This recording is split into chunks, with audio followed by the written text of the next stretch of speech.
जितनी बार उस पर प्रहार हो उतने ही बड़े बड़े दैत्य बलशाली रक्त बीज निकल पड़े, उतने ही बलशाली दैत्य आ जाए। अब मां जगदम्बा ने अंत में, मां कालिका ने अंत में उनकी बात, जगदम्बा की बात सुनते हुए एक हाथ से उसका सर अलग कर दिया, उसका सर अलग कर दिया, दूसरे हाथ से उसका रक्त का पान कर दिया। मां जगदम्बा ने रक्त बीज जैसे दैत्य का भी विनाश कर दिया, उसका रक्त पान कर दिया।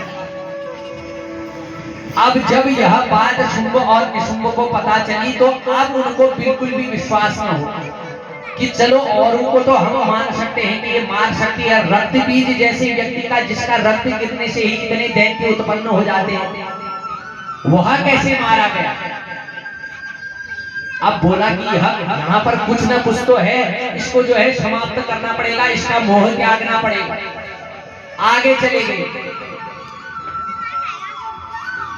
बाले महाराज ते करकाया चिंता स्वल्पत्रापि वा अहमेना हनिष्यामि करिष्यामि वशे तव। अब बार बार जब शुंभ निशुंभ अपने आप में बात करें कि अब इनका जो है वध करना अनिवार्य हो गया, तो शुंभ से कहकर निशुंभ उसका भ्राता कहता है कि भ्राता आप जो है अपने महाराज पद को रहने दो, अभी आप जो है उसी में विराजमान रहो। आपका भ्राता जो है जाएगा और उसको मारकर आएगा। आपको अपने भ्राता पर विश्वास है तो मुझे आज्ञा दो, मैं जाता हूं। अब चलेंगे।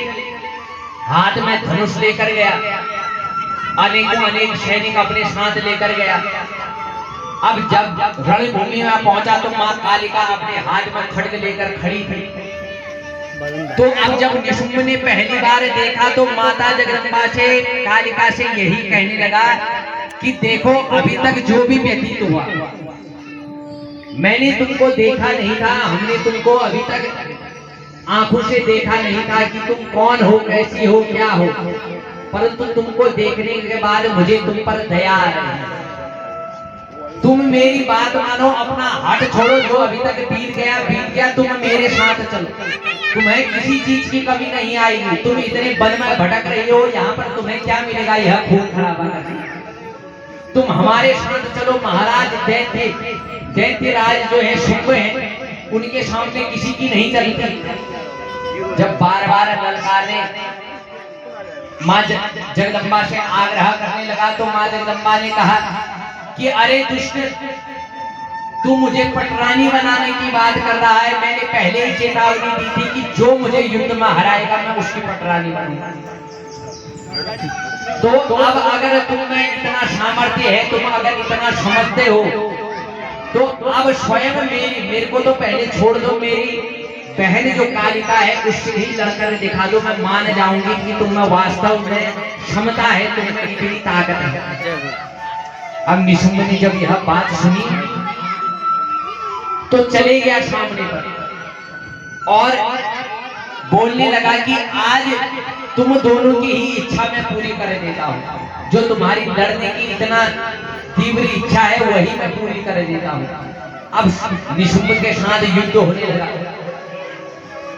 निशुंभ के साथ युद्ध हुआ तो निशुंभ अपने आप में इतना बलशाली, जिसने त्रिलोक का पूरा साम्राज्य जीत लिया, स्वर्ग को जीत लिया, आधिपत्य बना लिया, अपनी सारी स्वर्ग की संपदा